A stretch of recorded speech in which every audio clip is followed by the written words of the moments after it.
ॐ अज्ञानतिमिरन्धस्य ज्ञानाञ्जनशलाकया चक्षुरुन्मिलितं येन तस्मै श्रीगुरुवे नमः। श्रीचैतन्यमनोभीष्टं स्थापितं येन भूतले स्वयं रूपा कदा मह्यं ददाति स्वपदान्तिकम्।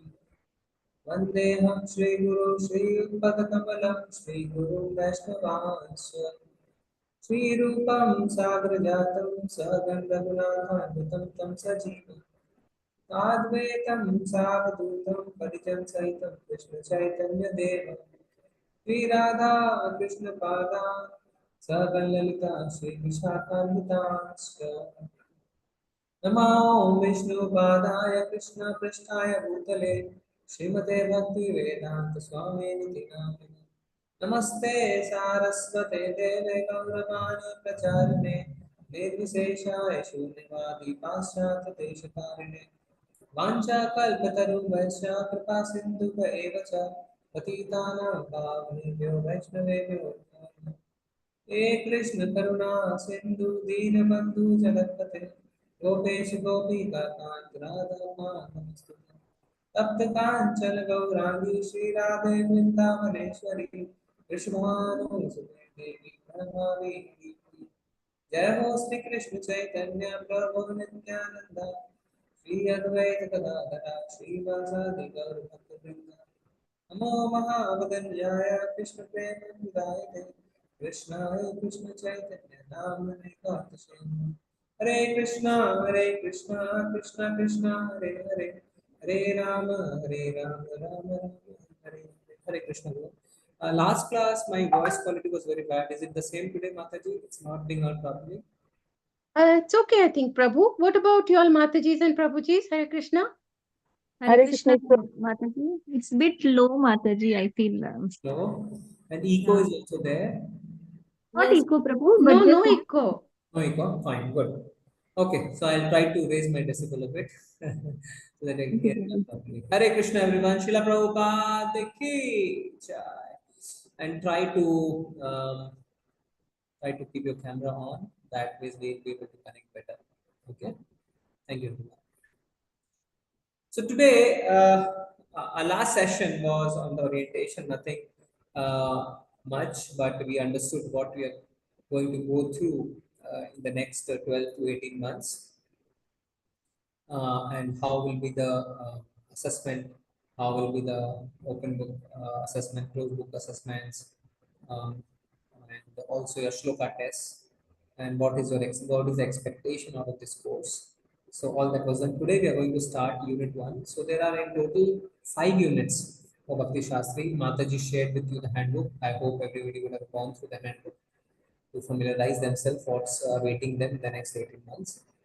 I think before we start, we just like to understand, is there anybody who is joining today for the first time and was not there in the last session? You can raise your digital hands. Today who is joined for the first time? Okay, Madhura Mataji. Anybody else? Madhura Mataji, maybe you can give a short introduction of yourself, which temple you are associated with, where you live, maybe the sevas that you are doing, so that, because that is what we did with all the participants in the last class. Hare Krishna, Dandavat Pranam Prabhuji. Yeah. This is the first batch, but I have attended a few last times Bhakti Shastri, but in between I had to stop. And I was enrolling for Sunday, but then Sunday was a little difficult because some guests and all come up. So I just thought this is the best time I could join. So I thought I'll join this batch. And I'm just doing some service, whatever possible. Earlier I was like somewhere admin and all the Hindi batches at 6 p.m. And also You are connected with us only, no? yes. Oh, yeah. From last 2020, I'm continuously doing. Now I'm Serving the Hindi, is it right? Yes, I was in Hindi. Now I can. Yeah, Madhura Shetty or something, I don't yes, remember. Madhura Shetty, correct, Prabhuji. the name. No, I can now Yeah. recall. Thank And you. then now I'm just taking kids batch at 6 a.m. in the morning. That's Thank you, Mataji. Thanks. Yes, Prabhuji. Thank Thank you. you. Very good. Okay, so we'll start chapter 1 of Bhagavad Gita. So I was saying that this course has 5 units. Unit 1, first 6 chapters of Bhagavad Gita. Unit 2, another 6. Unit 3, the last 6. Then Unit 4 is Bhakti Rasamrit Sindhu, Nectar of Devotion. And Unit 5 is Ishopanishad and Nectar of Instruction. The way these presentations are, generally we'll be covering one chapter in 2 sessions, so 2 weeks. So today, as you can see, the plan is to cover verses 1 to 22. And you will see the designing is not to cover each and every shloka. It's more on the concept, the philosophy. Bhakti Shastri involves a lot of self-reading and a lot of discussion. That is the expectation from you, because before this course you would have already read Bhagavad Gita at least once. That's the expectation. So what is the aim of this unit, Unit 1? This unit primarily aims to deepen students' understanding of the relationship between Varnashram Dharma and Krishna consciousness. Varnashram Dharma, lot of times after coming to Krishna consciousness, we hear this word Varnashram Dharma, Varnashram Dharma. We understand, but somehow we are not able to relate to it because in our current position, the current society, this does not exist, and so we are not able to practically relate to it. But in today's session, what we'll try to do is try to understand the relationship between our Krishna consciousness, our life of Krishna consciousness, and Varnashram Dharma. This topic, essential to understanding of the Bhakti Shastras, is introduced in the first verse of the Bhagavad Gita, and you'll be surprised to know that one ashram dharma is introduced in the very first shloka of Bhagavad Gita. We'll see how, because Bhagavan says, because the word used is dharma kshetre. Dhritarashtra says dharma kshetre. So why dharma kshetre is important and how dharma kshetre relates to varnashram dharma, will know. And continues to the 18th chapter, wherein Krishna concludes in his discussion on the principles of religion. So 18th chapter, there's a lot of conclusion that has happened, and particularly 18.47 we'll see, wherein Krishna says that actually you should be executing the duties allotted to you in a proper way rather than trying to do somebody else's duty. So the theme throughout, you will find references of Varnashram Dharma. So before starting Bhagavad Gita, of course, we need to do some Mahatamya. Adi Shankaracharya has glorified Bhagavad Gita through a lot of good verses. So we'll glorify Bhagavad Gita before we get into it. Okay, anybody wants to read the shloka can read it. Can I, Prabhuji? Sure. मलिनेर्मोचना पुंसां जलस्नान दिने दिने सकृद्गीतामृतस्नान संसारमलनाशना. Yes. Very good. Thank you, Prabhu. So one may cleanse himself daily by taking a bath in water, but if one takes a bath even once in the sacred Ganges water of Bhagavad Gita, for him the dirt of material life is altogether vanquished. So Shastra says that we take bath every day, so that we are able to clean our body. Even for the Ganges, it is said that you take bath in Ganges, but all your papa, misdeeds will be wiped out only after a sustained period of time. But if you take bath in the sacred Ganges water of Bhagavad Gita, once and for all, the dirt of material life will altogether vanquish, will go away. Anybody else wants to read this?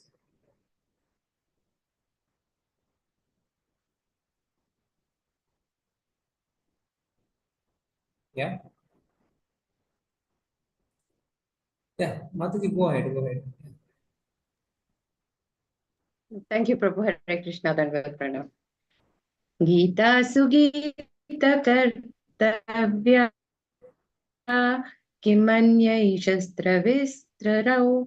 Yeah, Prabhu, I need it. Sorry. No. Go on. Sorry, Prabhu. Yeah. Svaya Padmanabhasya Mukha Padmat Vinishrita. Hare Krishna. Yeah, thank you, Mataji. One need only attentively and regularly hear and read Bhagavad Gita. One need not read any other Vedic literature. Gita Sugita Kartavya. What is it saying? Gita Sugita Kartavya. Yani it means only by reading Bhagavad Gita, it's sufficient. Because it is spoken by the personality, Supreme Personality of God Himself. Because Bhagavad Gita is spoken by the Supreme Personality of Godhead Himself, one need not read any other Vedic literature. There is no requirement of reading another Vedic literature. What is the requirement? Only attentively and regularly hear Bhagavad Gita. That's it. Because what has happened in the present age, people are absorbed so much in their mundane activities. Actually, there is no possibility for them to read the Vedic scriptures. They cannot do that. And on top of that, Adi Shankaracharya is saying there is no need of doing it. Why? Because just one book is sufficient, Bhagavad Gita. Because that is the essence of all Vedic literatures. And because it is spoken by the God Himself. Okay? Yeah. Next one, anybody wants to read? Hare Krishna Prabhuji. Shall I read? Sarvopi nishado gavo dogdha gopal nandana partho vatso sudhir bhokta dugdha gita mata mahata. All the Upanishads are like a cow. What is it said? The Gita Upanishad, Bhagavad Gita, the essence of all the Upanishad is just like a cow, and Lord Krishna, who is famous as a cow but boy, is milking the cow. Arjuna is just like a calf, and learned scholars and pure devotees are to drink the nectarian milk of Bhagavad Gita. So when you have to milk a cow, you have to have a calf in front. So Bhagavad Gita is the cow, Arjuna is the calf. Arjuna is being used to milk the cow, and the milk is now available for everyone to drink. Such a beautiful comparison has been done.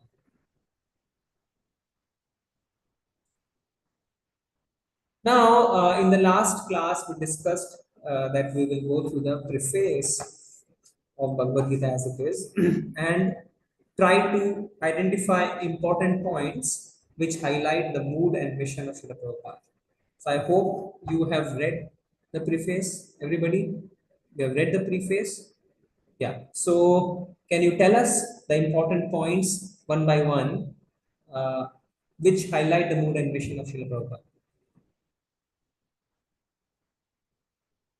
Anybody who's gone through the preface, you can just feel free to identify for the forum the important points to identify the mood and mission. And we will understand why is it important to understand the mood and mission of Prabhupada.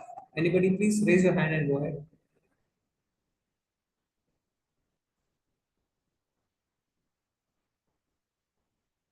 Okay, if not, then what we will do, then we will read the preface and try to identify. Shanti Mataji is the name. Yes, Shanti Mataji. Hare Krishna. You can unmute Mataji. Yes, Prabhuji. Prabhupada's main effort was to present the Bhagavad Gita as it is, without any personal interpretation or misinterpretation. Okay, that's one point. Very good. Thank you, Mataji. So, mood and mission, first point is Prabhupada wanted to present the message of the Lord without any adulteration, as it is. Yatharup. Okay. Next, anybody? Any more points? Hare Krishna. Yes. So basically, he tried to highlight as to how he traveled and how he spoke and gave this message of Bhagavad Gita to people and how people received it and how they were very appreciative of it and how they used to come and tell him that how he has changed their lives, Prabhuji. Okay. Okay. So, but how that happened? See, the mood and mission was not to really get appreciation from people. but that appreciation happened because of something. That something is his mood and mission. What is that, Mataji? Ekta Mataji. What did he do that people started to come to him and praise him? He just spoke about Krishna consciousness, Prabhuji. Okay, good. He spoke about Krishna consciousness in an unadulterated way, as Mataji pointed out. That's one. Okay. Right. Also, he ensured that this unadulterated message is spread far and wide. This was his mood and mission. That is why for ISKCON we say, ये प्रचार का movement है. We have to spread Krishna consciousness. See, earlier Vaishnavas were just secluded in some place, not mixing with the karmis, practicing their Krishna consciousness. But the mood changed, and the mood has now become spread Krishna consciousness, prachar.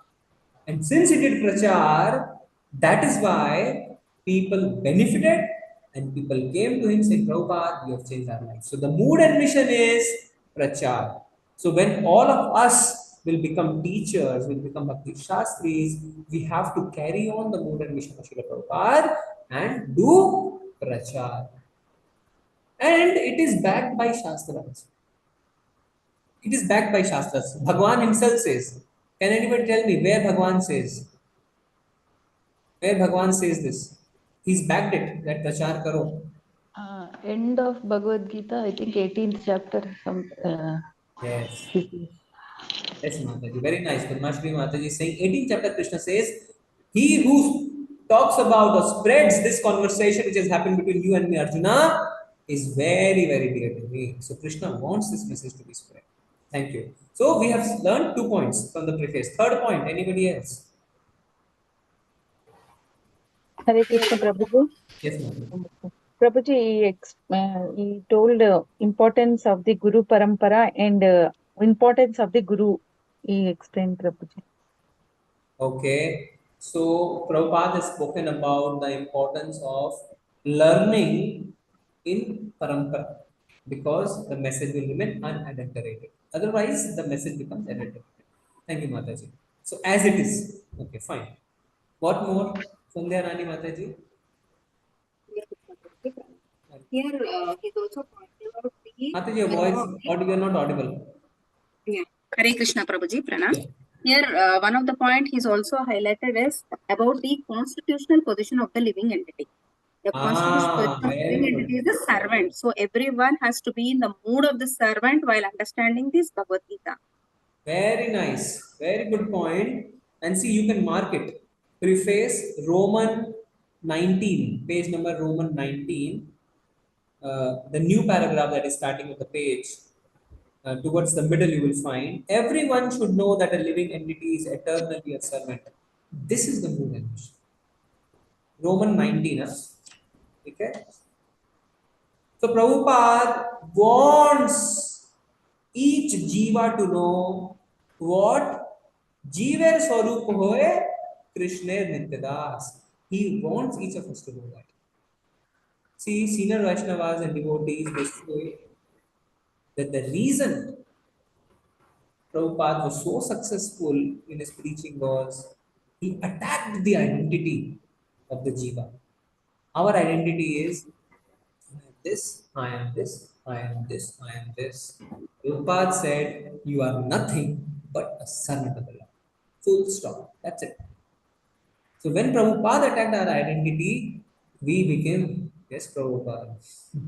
Yes, Prabhupada, you're right. And that is where the mood and mission is to make us understand that we are eternal servant of the Lord. Okay, good point. What else can we identify from the preface as the mood and mission of Prabhupada?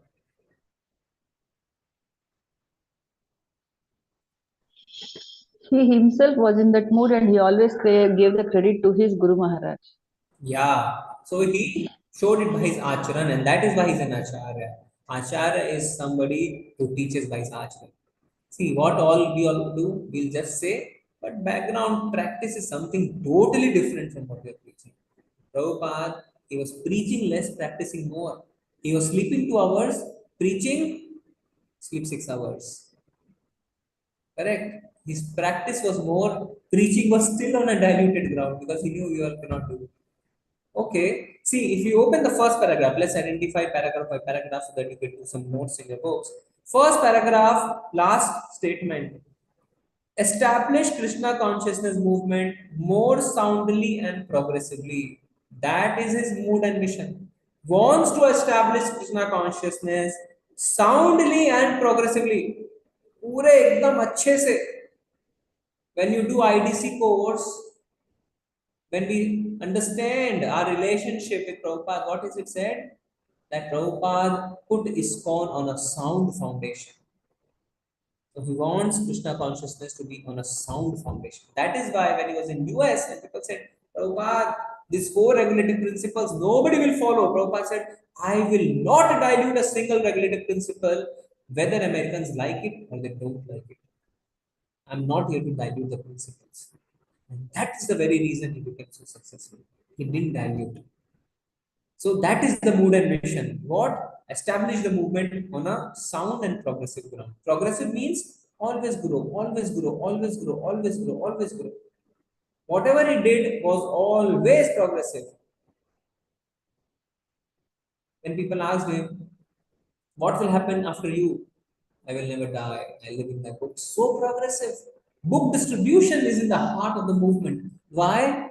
Prabhupada lives in his books. Administration, GPC has been formed. Why? So that the organization can continue without dispute. Okay. Next paragraph. Second paragraph, again towards the end, we see the last statement. If I have any credit in this connection, it does not belong to me personally, but it is due to my eternal spiritual master, His Divine Grace, Om Vishnupad Paramahansa Parivrtakacharya 108, Sri Srimad Bhakti Siddhanta Saraswati Goswami Maharaj Prabhupada.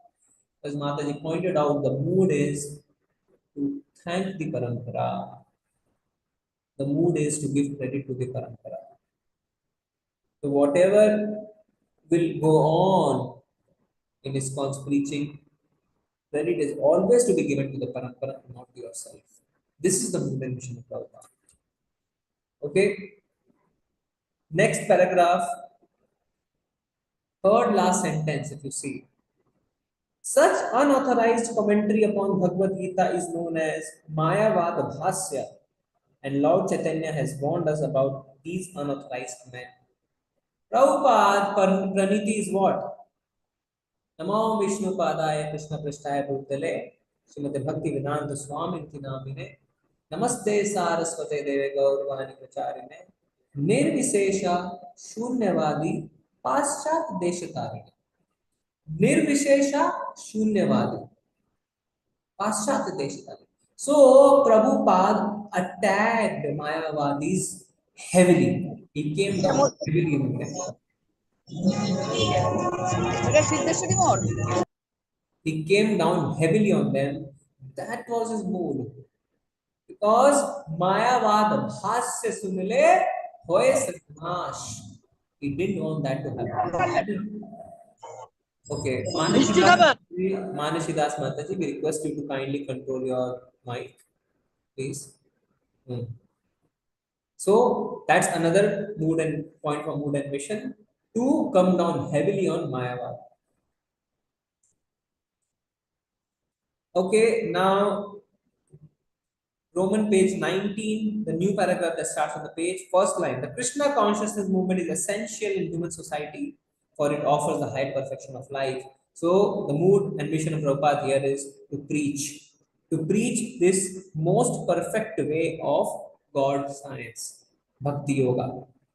And below that, everyone should know that living entity is eternally a servant, and everybody should know how God or Krishna is great, to make us understand the constitutional position of God and to make us understand the constitutional position of Jiva. Okay? So these are the key points which identifies the mood and mission of Srila Prabhupada.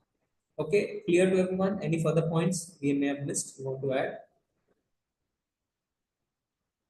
Very good. So we can move ahead. All right. Bhagavad Gita as it is, only Our only purpose is to present this Bhagavad Gita as it is in order to guide the conditioned students to the same purpose for which Krishna descends to this planet once in a day of Brahma. So, what is the purpose for which Krishna comes to the planet? Anyone? Hare Krishna Prabhuji. Yes, Mataji. Establish dharma and kill the demonic people. Correct. Paritranaya sadhana vinashaya dushkana dharma sansthapanarthaya sambhavami. So, to establish dharma and through the Krishna conscious movement, what is happening? Prabhupada is bringing everybody to the platform of Brahmana. And if he tries to bring everybody on the platform of Brahmana, okay, my sound is not clear, no? Saket Prabhu is saying. And I am not using mic actually. There is no mic. I'm just using my laptop's mic. If the voice is not clear, I can try to install a mic. It will take me a few seconds. Shall I do that? It seems to be fine, Prabhu. It's fine. Everybody is fine. Okay, Prabhuji. Okay. Fine. Thank you. Okay. Good. Yeah. So the Prabhupada is saying that the only purpose of Bhagavad Gita is to guide the conditioned souls, because conditioned souls, they are now badly stuck in the material world, and through Krishna consciousness only they can come out of it. Whereas Bhagavan saying in Bhagavad Gita that it's only through his mercy that we can come out of it, to our conditioned state. Bhagavan is himself saying, only through my mercy you can come out of the conditioned state, not through your efforts. Is it Tesham Satatayuktanam Bhajatam Pritipurvakam Dadami Buddhi Yogam Tam Yena Mam Upayantite. So I will give In you that the. shloka, go on, Mataji. I think there Lord Krishna is saying, I will give you the Buddhi Yoga by which you can come to me. But he's not saying that you cannot come out of on your own efforts. There's one shloka where he's specifically saying your own efforts कोई फायदा नहीं है, but by mercy it is possible. Very famous shloka. Hare Krishna Prabhuji. Is it Sarva Dharma Parityajya? No, he's saying that surrender to me and Okay. I will free you from all your sins. Devi yesha gunmai mam maya duratyaya mame vaye prapadyante maya me tam taranti.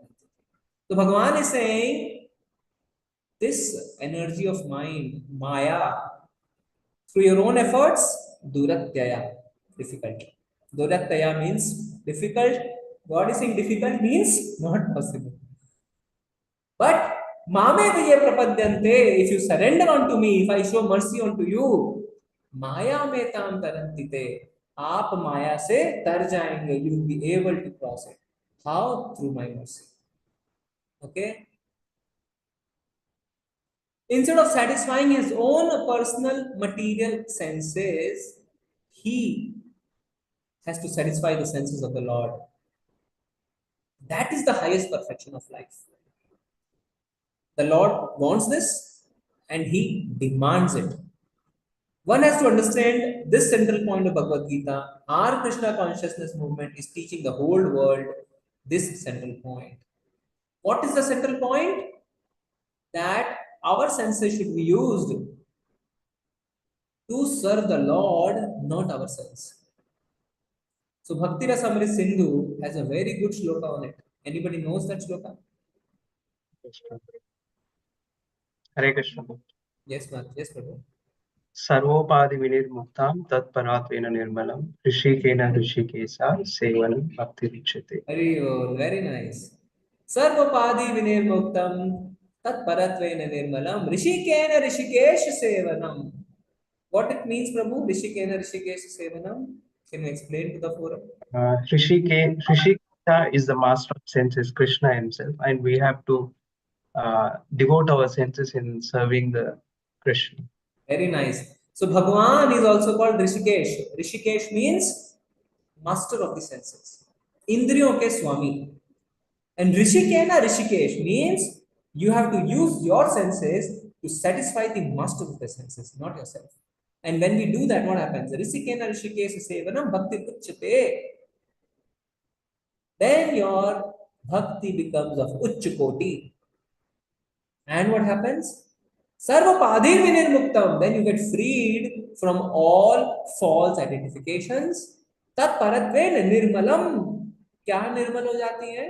आपकी इंद्रियां, they become purified. How? By using your senses for satisfying the Lord, your senses become pure.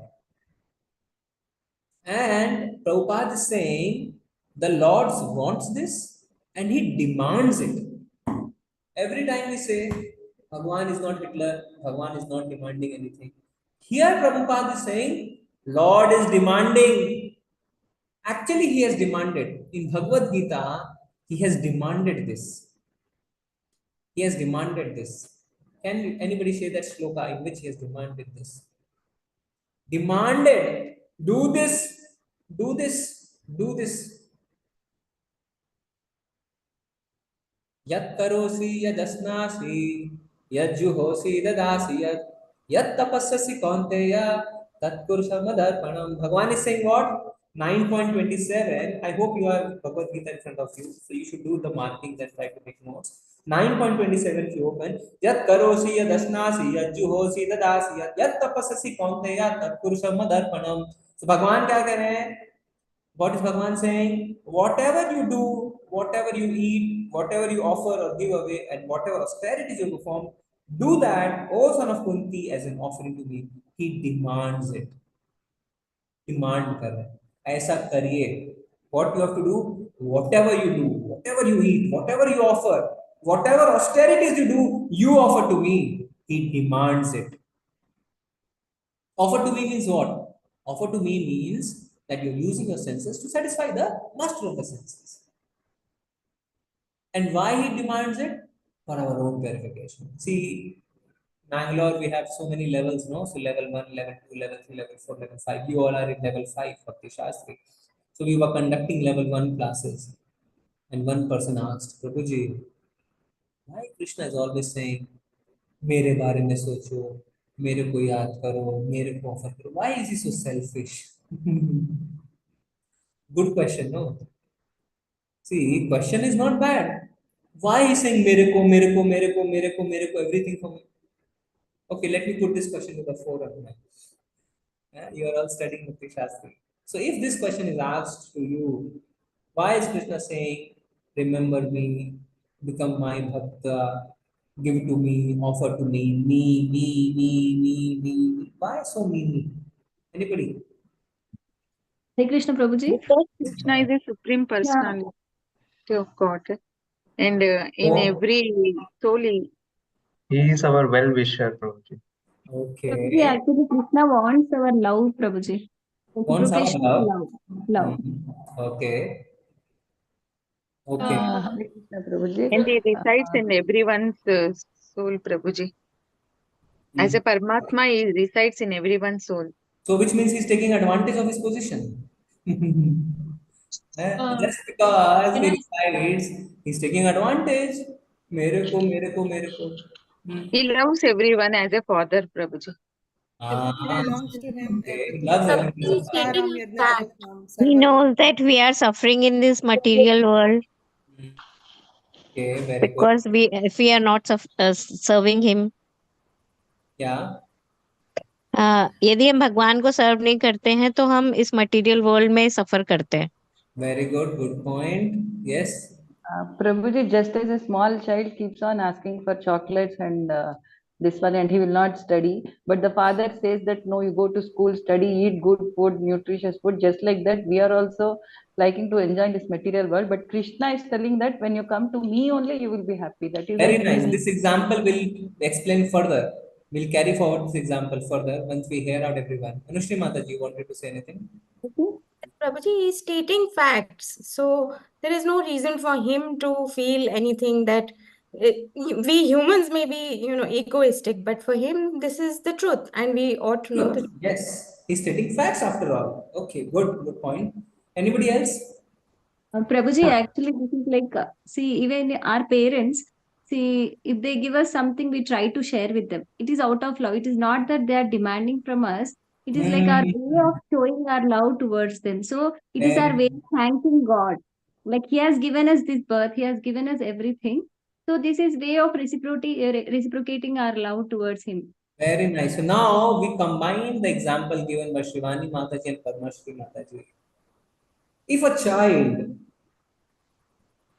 has been given a chocolate and he is not sharing with anyone, the parents say, share with us. Father will say, when I was a child, I was sharing with my parents. When I was a child, I was doing like this. When I was a child, I was a bright student. When I was a child, I was running 4 kilometers. Student can say, son can say, I, father, why me? Because father wants to purify the child. He wants to improve the child. It's for the benefit of the child. So if our material father can say, try to become like me, try to become disciplined like me, then my spiritual father cannot say, try to become like me. He can say, because that's for our own benefit. And is there a perfection beyond him? Is there a perfection beyond him? No. So that is what he's asking us to do, to follow the most perfect personality. And for a child in the material world, the most perfect personality is his father. And for his own father, father always says, "मैं ऐसे करता था, मैं जब बच्चा था ऐसे करता था." And son wants to become like father. So same thing. Same thing. Krishna is Atmaram. He doesn't want anything. He doesn't want your food. He doesn't want anything. He can enjoy himself. Why he's giving this opportunity to us is for our own purification. So one has to understand the central point of Bhagavad Gita. Our Krishna consciousness movement is teaching the whole world of the central point. What is the central point?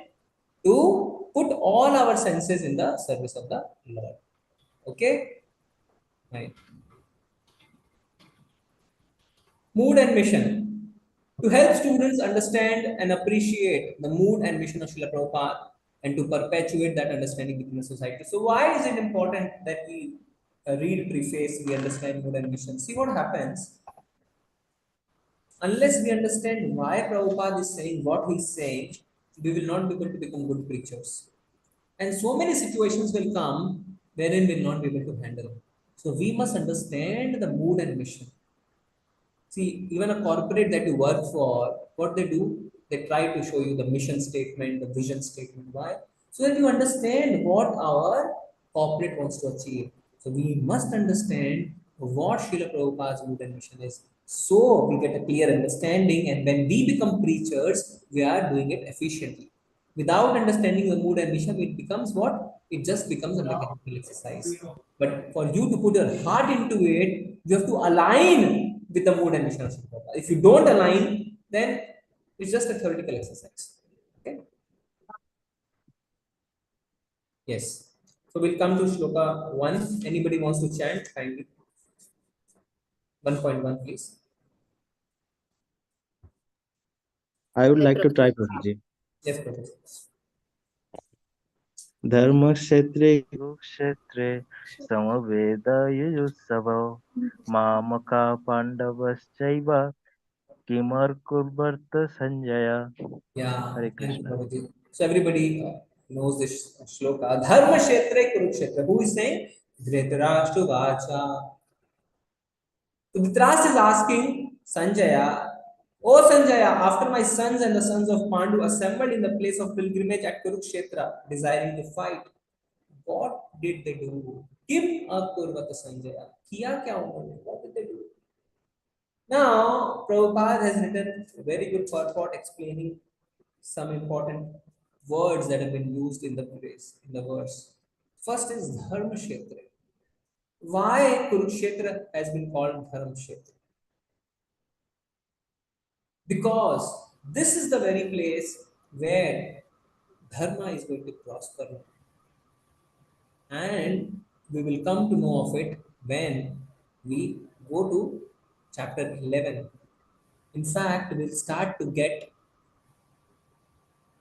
pointers in this very chapter why Dharma is going to prosper here.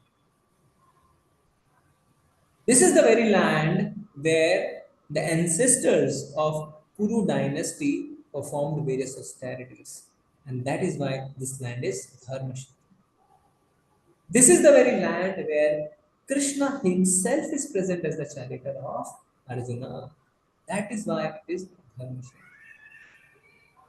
Prabhupada in his purport is writing that Dhritarashtra knew very well what happens on a battlefield. He did not ask Sanjaya, Kimma Kurvata Sanjaya, Kya ho raha hai? What is happening? You tell me. Arey, when somebody has assembled in the field to fight, they'll not be eating mango sitting together. They'll not do that. They'll fight. But that shows his state of mind. That shows the anxiousness he is in because he knows very well that this is Dharma Kshetre, and in Dharma Kshetra, Dharma will prosper. And his sons, he knew in his subconscious mind, are not with Dharma, they are with Adharma.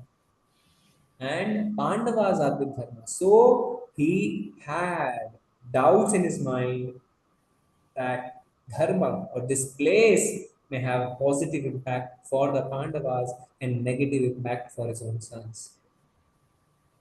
Because there is influence of the holy place on the outcome of the battle. Another point in this shloka which brings out the state of mind of Dhritarashtra is Mamaka Pandavaschaiva.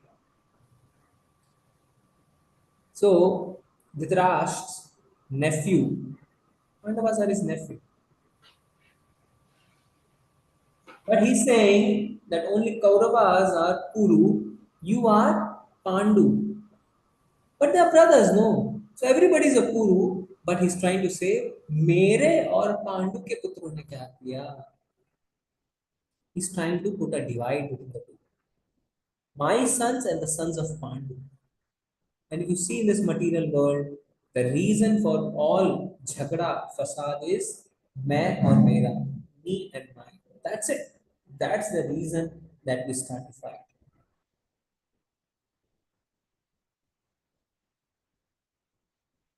See, we say no in Hindi, chor ki dadi mein tilka. That is the very condition of Dhritarashtra.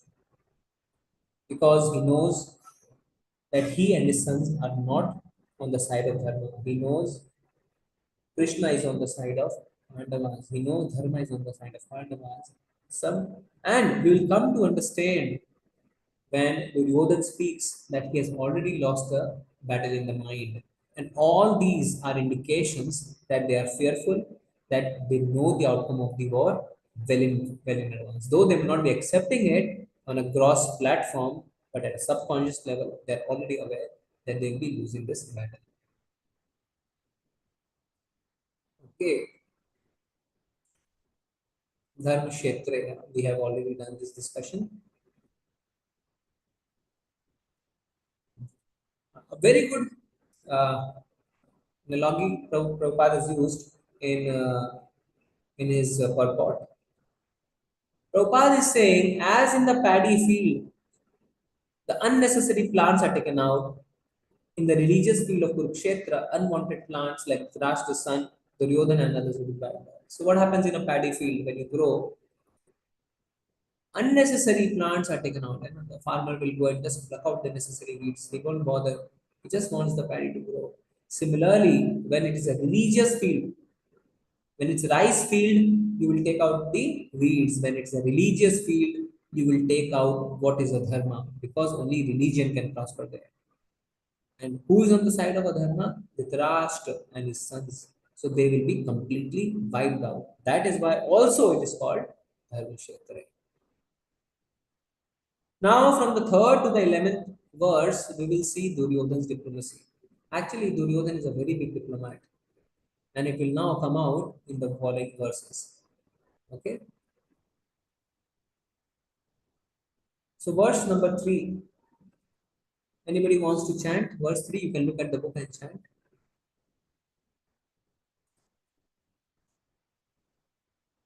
May I, Prabhuji? Yes, please. पश्यैतां पाण्डुपुत्राणाम् आचार्य महतीं चमूं व्यूढां धर्म द्रुपदपुत्रेण तव शिष्येन धीमता. Yes, thank you, Mataji. Oh, my teacher. Now, who is speaking to who? Duryodhana is speaking to his guru, Dronacharya. Okay. Dronacharya. O my teacher, behold the great army of the sons of Pandu, so expertly arranged by your intelligent disciple, the son of Drupada. Now you will see the diplomacy of Duryodhana. Duryodhana is trying to instigate his own guru and is speaking to him in a very, very bad language, saying, highlighting to him his mistake that it is your disciples, the son of Drupada, who Drishtadumna. So Drishtadumna is the disciple of Dronacharya, and Drishtadumna is the son of Drupada, and Drupad was Dronacharya's friend. He's saying, the son of Drupad, Drishtadumna, your intelligent disciple, is the one who has helped Pandava in organizing an army in such a nice way. So you are the one who is indirectly helped our enemy. See, this is the way he's speaking to his guru and instigating him. He's pointing out the defects of Dronacharya. So what had happened? Dronacharya had grown up with Drupada and they were studying together in Gurukul.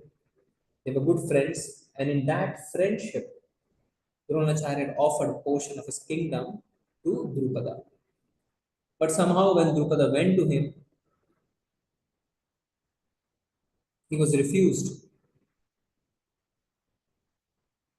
And when Drupada refused, there was a political enmity between the two. And when this happened, what did he do? What did King Drupad do? He performed a yagna, and from that yagna, a son was born called Drishtadumna. And the purpose to get the son was to kill who? Dronacharya. Dronacharya. And just imagine, it was known to Dronacharya that Drupad's son would kill him. Still, when Drishtadumna came to him and said, I want to get trained by you, educated by you, he accepted him as his disciple. It also shows the liberal nature of Brahmanas. Knowing very well that this son has been obtained by Drupad to kill him, still he accepted him as his disciple. And this is the very incident that Duryodhana is referring to and saying, see, you were being liberal to the person who wanted to kill you, and now he is already on the battlefield to kill you. So he was pointing out his mistake and also trying to hint that kindly don't be liberal any further because you also have a soft corner for Pandavas. So don't try to become liberal to them.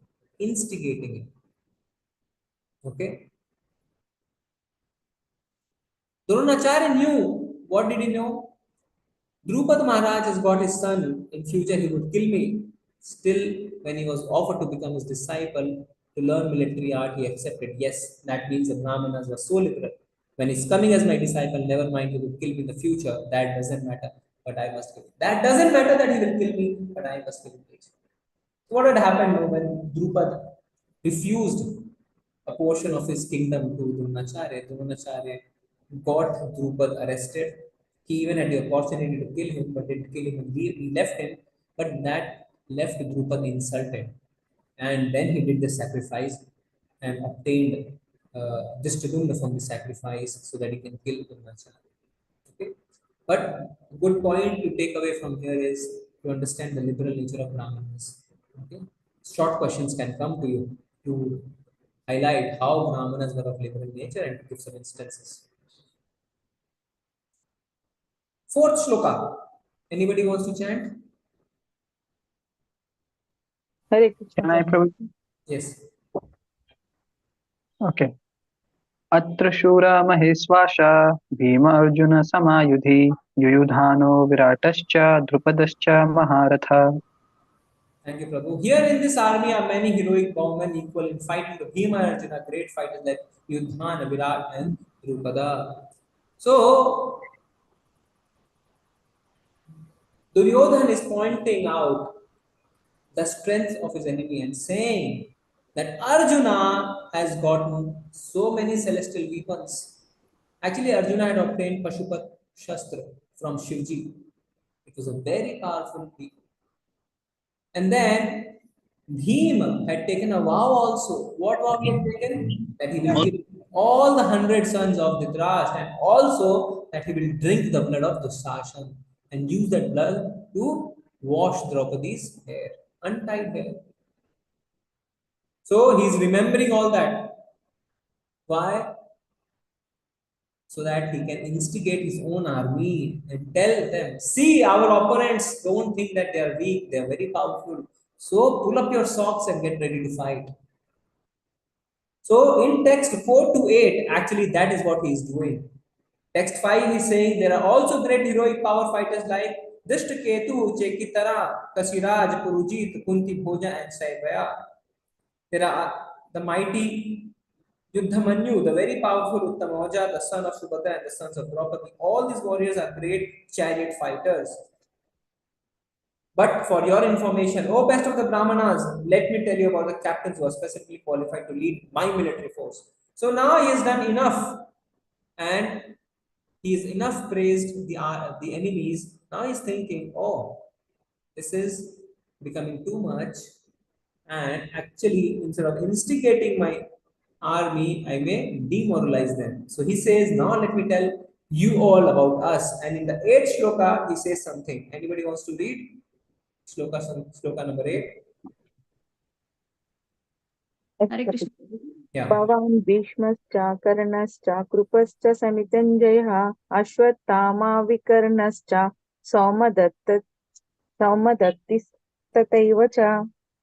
Yeah. There are personalities like you. You means who? You means Bhishma, Karna, Kripa, and actually like explaining you. First he says like you. So he's referring to who? Dronacharya. Yes. Dronacharya. Dronacharya. So there are great personalities like you, Bhishma, Karna, Kripa, Ashwathama, Vikarna, and the son of Somadatta called Bhurishrava, who are always victorious in battle, saying, okay, we are also not less. We have Dronacharya, we have Bhishma, we have Karna, we have Bhurishrava, we have Ashwathama. Now he's trying to praise his own army. See how good he is in politics. This is exactly what a politician does.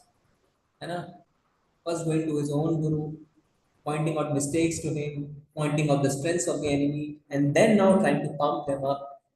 So they know that the enemy is not weak. At the same time, they are also not weak. Let's have a good fight. Pump them up. This is what he's doing. And this shows the state of mind of who? Duryodhana. So people may ask, now what has happened before we read this? What you can do as a matter of exercise is there are so many heroes and fighters mentioned here. You can try to make a small list of all of them and try to write 2-3 lines for each one of them. So it will educate all of us. Small history, and try to Google them out. Who is who, and you will also know about that. Now, a question can come to your mind: how will it help us in Bhakti Yoga? How will it help? How knowing about Karna, Kripa, Bhurisara will help us? So Prabhupada is answering. So many people may ask, by mentioning these great fighters, what spiritual progress we make? अगर मैं जान भी जाऊं विकर्ण के बारे में अश्वत्थामा के बारे में, how it will help me? Prabhupada is saying, because we are meant for chanting Hare Krishna Mahamantra, so by chanting the names of these great fighters, what do we gain? Question may be raised. People can ask, how is it benefiting us? So what is Prabhupada saying? But the thing is that Nirbandha Krishna Sambandhe.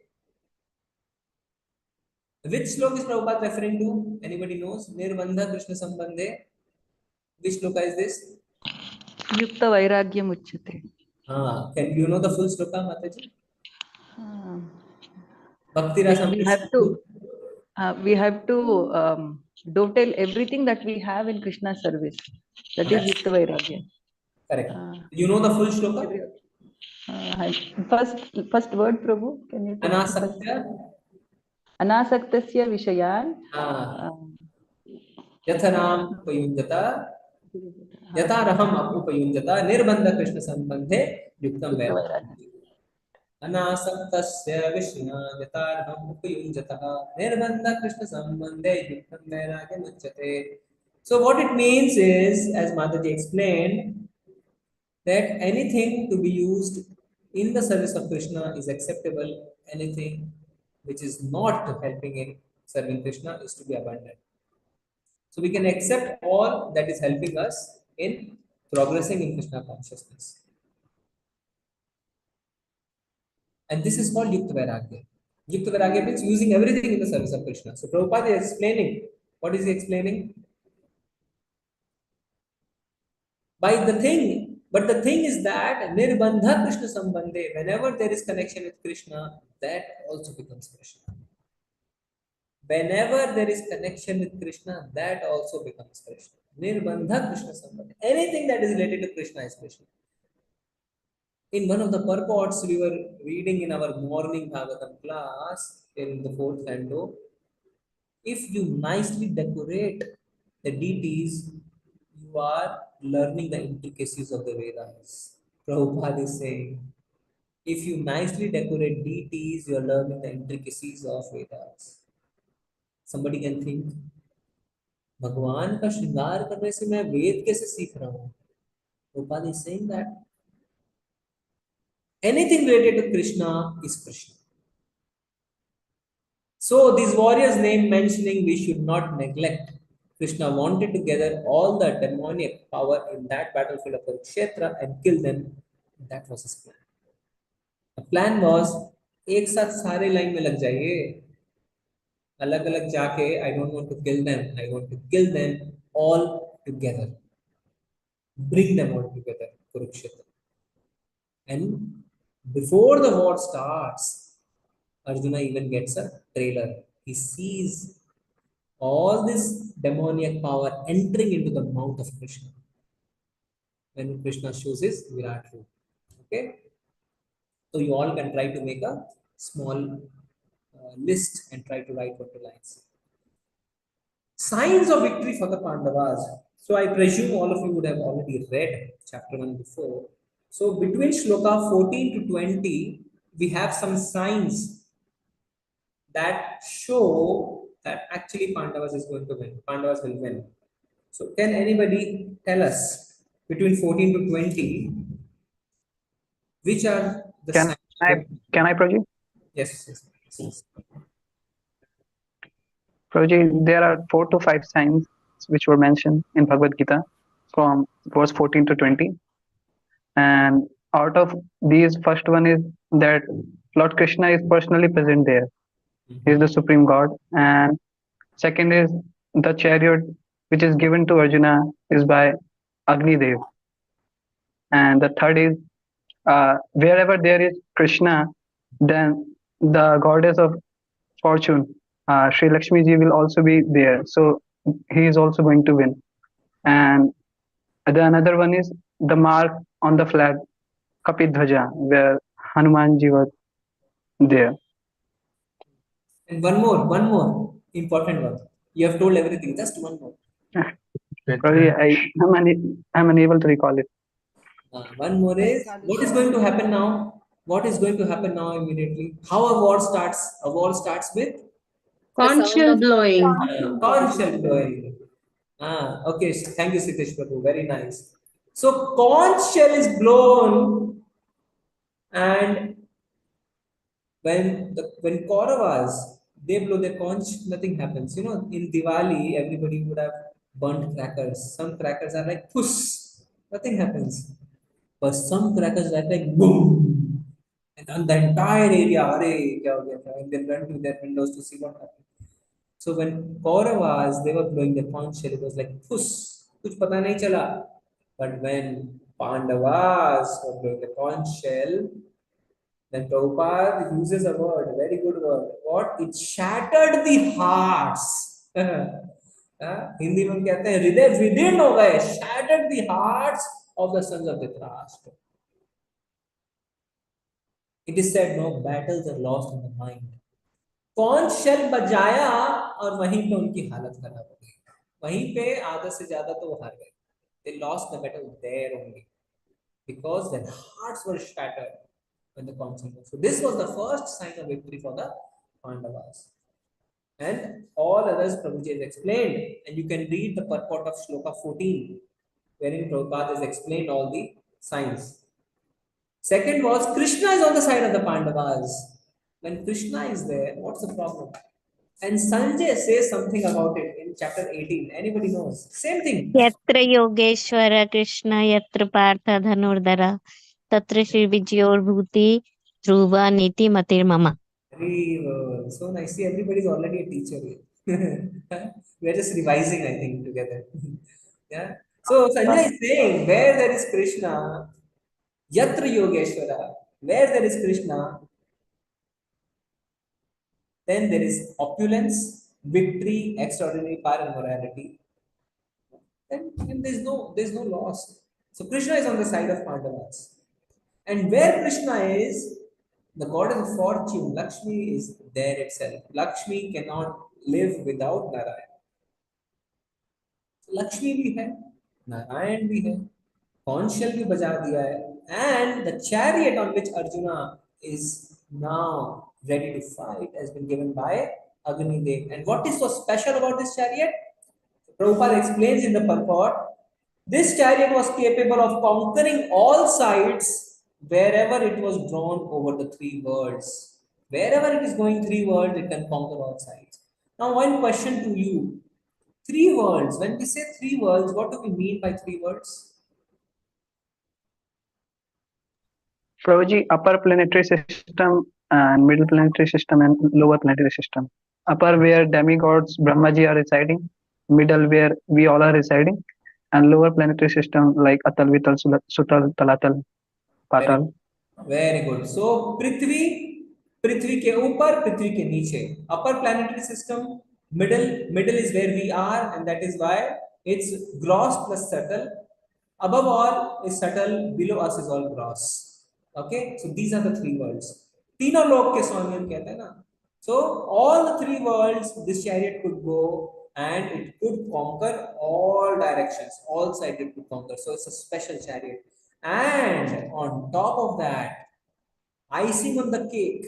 What is the icing on the cake? Shloka 20. Come to the purport of Shloka 20 and you will understand. Kapi Dhwaja. Kapi means Hanumanji. Yes.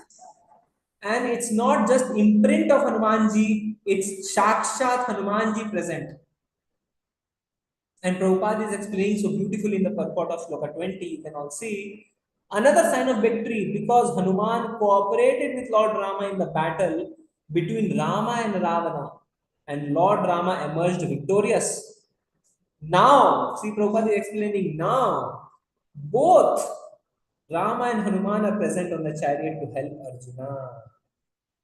पहले तो सिर्फ हनुमान जी ने help करी और काम बन गया. Now Rama and Hanuman both are there to help Arjuna. What can stop the Pandavas? Okay, very good. So we'll just see. Then Madhava means Krishna is present. Divya Shankha means conch shell. Chariot from the Agni, very good. And Kapi Dhwaja. So we have seen all the signs of victory. Now we understand some philosophy. Prabhupada is saying this is Vaishnavism. Suddenly Prabhupada is saying this is Vaishnavism. What?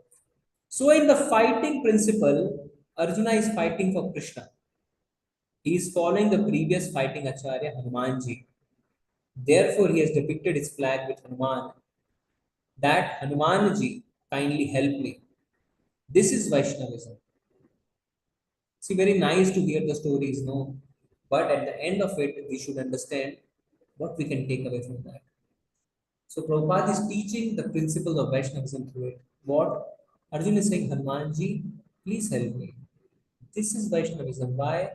I have come here to fight for Lord Krishna. You fight also for the Lord. Help me. This is the idea, Kapi Dhwaja.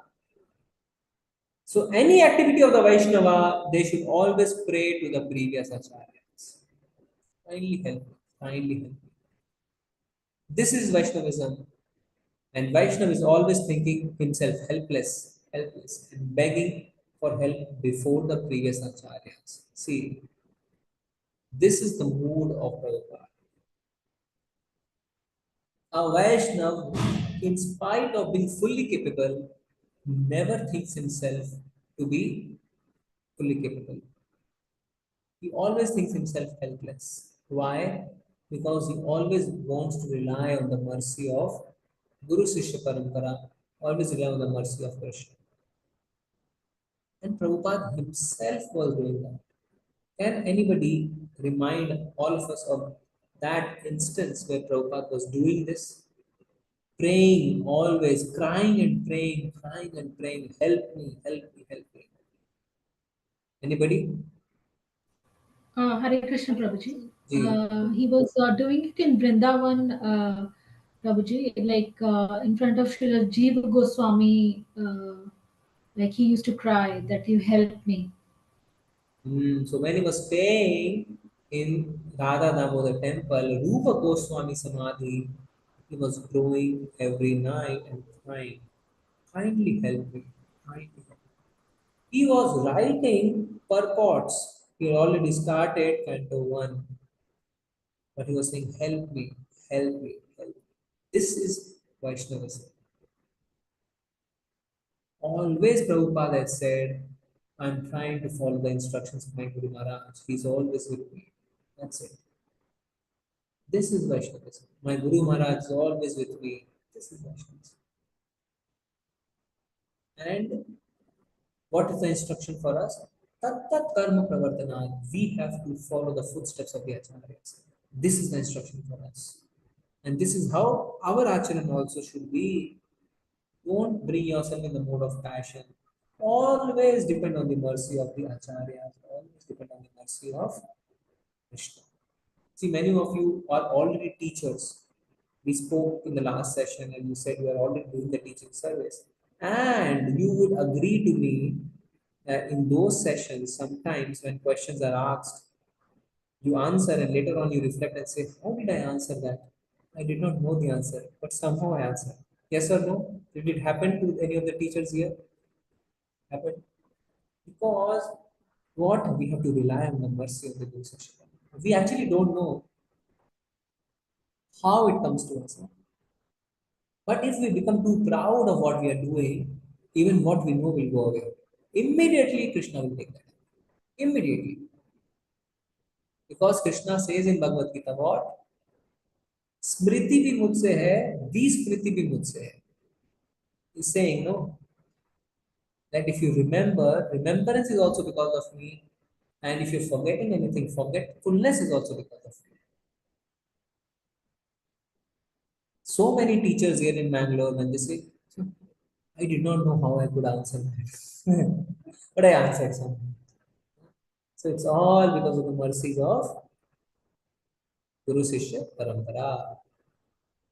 Now, this is important and a bit sensitive, and we have to understand it in the right perspective. There is two missions, not only to give protection to the devotees, but also to kill the demons. Lord is saying what? Paritranaya sadhunam, which is protecting the devotees. Vinashaya cha duskritam, killing the demons. So, the devotees of Krishna should be trained up both ways. Not only to give protection to the devotees, to give them encouragement, but if need be, they should be prepared to kill the demons. That is Vaishnavism. Oh my God, what is Prabhupada saying? Kill the demons. Are we expected to kill somebody? Question can be asked. So, what we have to understand is Vaishnav is trained both ways. Prabhupada is saying to protect and to encourage, award, reward, encourage devotees, and to kill the demons. Does it mean that we are expected to go out and kill? The answer is yes. But there is a condition to it. Only when somebody authorizes it. And who is that somebody who authorizes this? The acharyas. So you don't have to make up your own mind and decide to go out and beat somebody. It is only when it is required in the service of Krishna and authorized by the acharyas that to do that. I will give you some examples. When Mayapur temple was being built, His Holiness Jayapataka Guru Maharaj used to keep a gun with him. People can ask, gun with a bhakta? This is not Vaishnavism. Prabhupada told him in a letter, yes, you can keep it. Why? If required in the service of Krishna, that was required because there was a lot of theft happening. There were a lot of wild animals, snakes there. And by the authority of Srila Prabhupada, he kept it. And because of that, a lot of theft could be avoided. But actually, the time we are in, we will never get such instructions. But time may come. Time may come in Kali Yuga when our acharyas may give us such instructions for non-devotees. Like Hanumanji got instruction from Ramji, and Hanumanji, what did he do? He burned the entire Lanka. Was he not a Vaishnava? He was a Vaishnava. Arjun said, Krishna, I don't want to fight. He will say in the next session, he will say, I don't want to fight. Kindly, don't put me in such a situation. Krishna says, fight. Is Arjun not a Vaishnava? He's Parshad of Krishna. But when we say, oh, we have to do some fight, we may try to interpret it wrongly, but we have to understand that only when it is authorized, we are supposed to do. And authorization will not happen because this is not the right age. This is not the right times. So we have to be careful in understanding this. Okay. So this point has to be understood, but in a very careful manner. Okay, so we can do a small exercise, but I think we have already discussed it. We should understand what. Consider ways this quote may be misused. Now, this is Prabhupada's instruction in a letter. This can be misused. People can say, Prabhupada has authorized us to fight and kill the demons. Should not be misused. In fact, what happened in one of the temples in US around 20 years back, this quote was misused and the temple devotees actually killed a person, killed him, and they were all jailed. And there was so much bad name coming to ISKCON. Why? Because it was their own mindset. They decided without any consultation with the acharyas, with the seniors. They just did on their own. So that is why we have to be careful in understanding this. Okay. Discuss the consequences of such misuses. We have already discussed. We can be jailed. Okay, select your group's best example. We have discussed some examples, Hanumanji, Arjuna. Okay, and the three-minute discussion. So, generally, a Vaishnava is non-violent, just like Arjuna. In the beginning, he was saying non-violent. He said, Krishna, what is the use of fighting? Let them enjoy. So, by nature, he was non-violent, but he was induced by Krishna to become violent. Your non-violence will not help. You become violent, you kill them. I want you to kill them. So if Krishna wants, we shall be prepared to become violent. No, the question can be asked, okay, if Krishna says we'll become violent, but Krishna will not come and tell us. That is why we have to always act under the instruction of the authorities. So those who are devotees of Krishna, they should be trained up both ways, they should be prepared, but generally there is no question of becoming violent unnecessarily. Unnecessarily, you don't have to do that. Okay?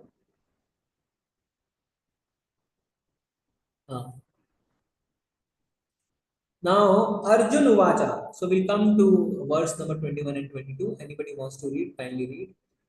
Verse 21, 22 together. Hare Krishna Prabhuji, I'll read Prabhuji. Arjuna Uvacha Senayorubayormadye Ratam Stapayamechyuta Yavat etan niriksheham Yodhu Kaman Avastitan Kairmaya Saha Yodhavyam Asmin Rana Samudyame. Hare Krishna. Thank you, Mataji. So what is Arjun saying? Oh, infallible one, please draw my chariot between the two armies so that I may see those present here. Now, the word used here is Achyuta. Achyuta means infallible. Infallible means though the person who never falls from his position. Arjun is saying, Krishna, oh infallible one. Why is he calling him Achyut?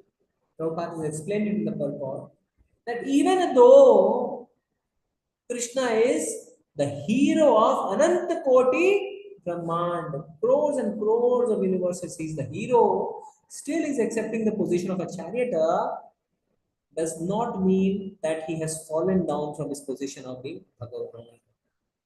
Infallible.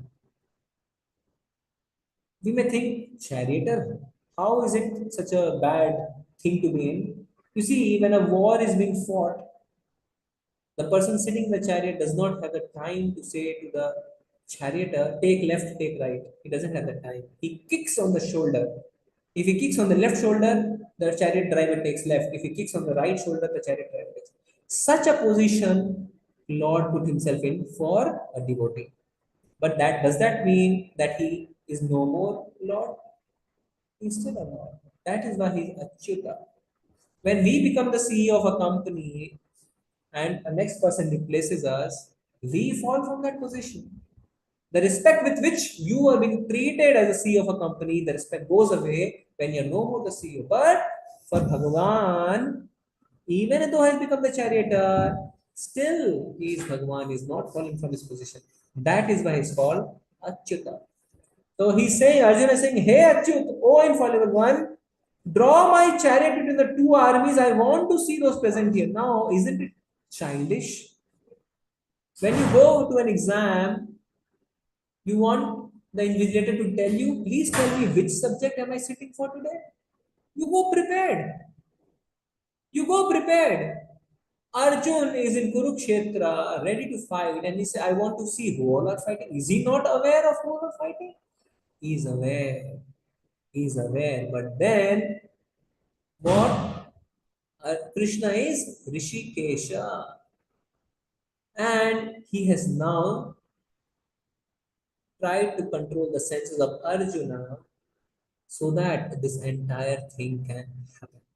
What Bhagavad Gita can be said is Bhagavan is trying to set the scene for saying Bhagavad Gita.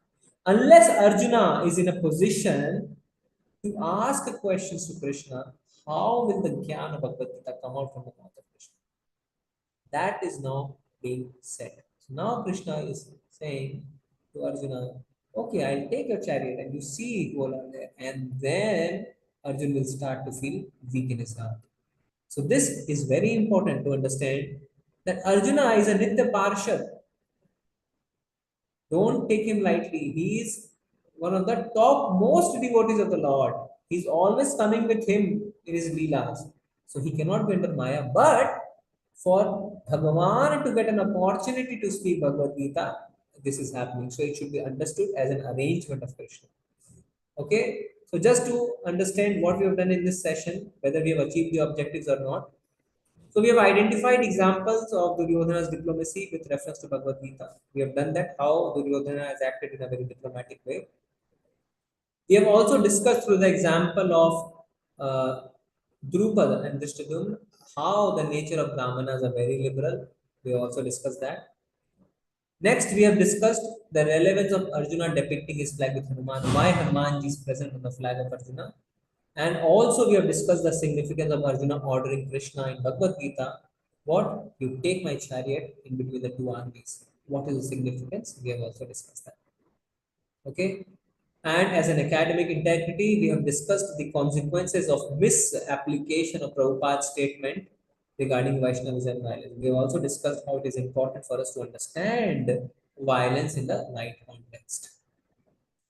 And we identified Prabhupada's mood and mission, aspects of that, and which has been revealed in the preface, and the importance of this for ISKCON and preaching. Okay, so we have tried to discuss all the objective points of this session. If one understands Krishna from the Bhagavad Gita and becomes situated in Krishna consciousness, engaging himself in devotional service, he has reached the highest perfection of knowledge offered by the Vedic Gita. Actually, what has happened is karma plus yoga is karma yoga.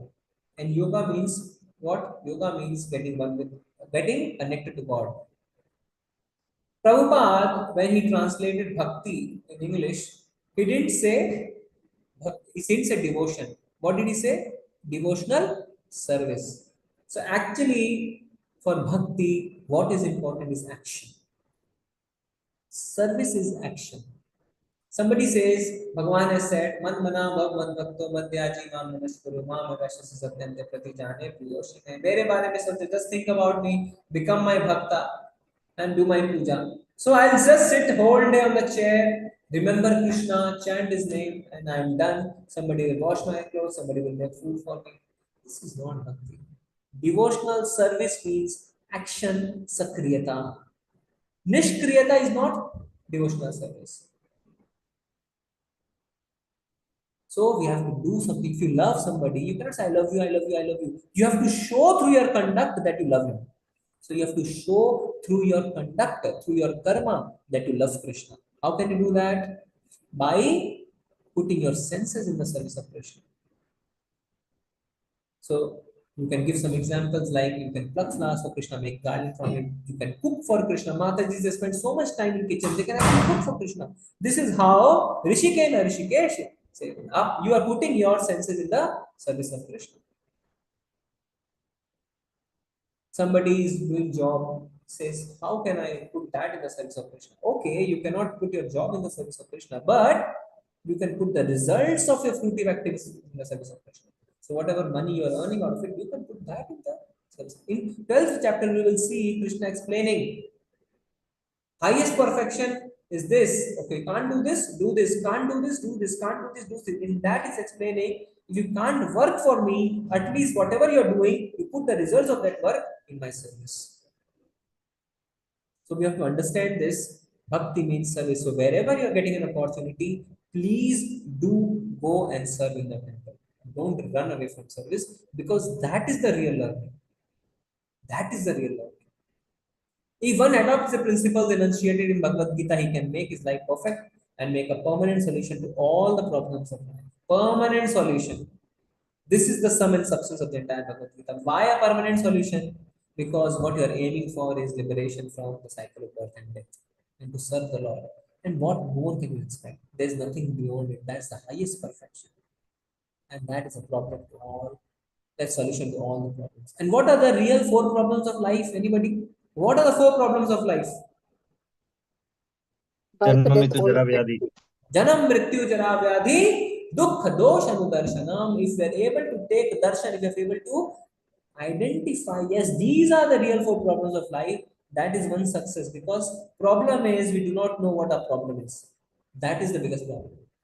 Everybody you ask, no, I'm very happy. Indra was eating stool as a pig and very happy. It's so tasty, Brahma. Why you want to take me back to Swarga? Let me eat. What the position we are in, we think we are very happy. So first, we should identify the problem we are in. If you go to a doctor, first he identifies a problem. Our problem is Janam Mrityu Jara Vyadhi. And once you have identified the problem, half your job is done. The next half is to serve Krishna and get permanent solution to all these 4 problems. Somebody can say, Prabhuji, janam to le liya hai, mrityu to 80 saal mein aayegi, vyadhi, budhapa, किल का भी time है, but there are 4 problems that will keep coming to you. What are they? That nobody can escape himself from. What are the 4 problems? Prabhuji, Adi Bhautik, Adi Devik, and Adhyatmik Kalesh. Very nice. 3. Can you explain, Prabhu? Prabhuji, Adi Bhautik Kalesh means the kleshas which are given by other living entities. Yeah. And Adi Daivik Klesh, it's like floods, earthquake, things like that. And yes. Adhyatmik Klesh means the kleshas which are given to us by our own self. Our like own a person is depressed. Yes, our own mind. Like a person. Yeah. Yes. Yes. Prabhu. Teen tap, it's called 3 tap. Teen tap. Adi Devik, Adi Bhautik, Adhyatmik. This you cannot escape from. Big Bollywood stars, good looking, personal bodyguard, all the riches of the world, but Adhyatmik Kalesh, they're committing suicide. Why? Adhyatmik Kalesh. From their own mind, they are being troubled. So you cannot run away from it. So there is a need to find solution, permanent solution to all the problem. and the only solution is Krishna consciousness. Okay, with this we end today's session. Srila Prabhupada ki jai. So if we have missed anything, you want to add anything, kindly feel free to add, or any questions we can discuss.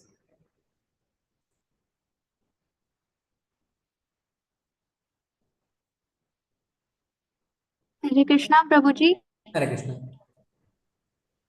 Prabhuji, can you please repeat that 4 signs of victory? Okay. So the signs of victory, Kshitish Prabhu, you want to repeat for the forum, please? Yes, Prabhuji. Prabhuji, the first sign was blowing the conch shell, Panchajanya, which was blown by Lord Krishna himself. And the second sign was Lord Krishna personally was present there. And third sign is where Lord Krishna is personally present. Her eternal consort goddess Lakshmi is also present, who is the goddess of fortune. And the fourth sign is the chariot, which is given by Agni Dev. And the fifth sign is Hanumanji personally present on the top of that chariot. Very good. And Mataji, you can refer the purports of Shloka 14 and 20 for this.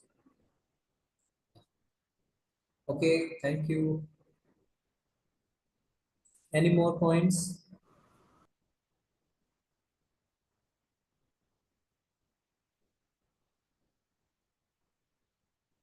Fine. So we'll end the session today. Thank you, everyone. We'll meet next Thursday and we'll complete chapter 1. Vanchakalpatarubhasya kripa sindhuvaiva cha patitanam pavanebhyo vaishnavebhyo Ananta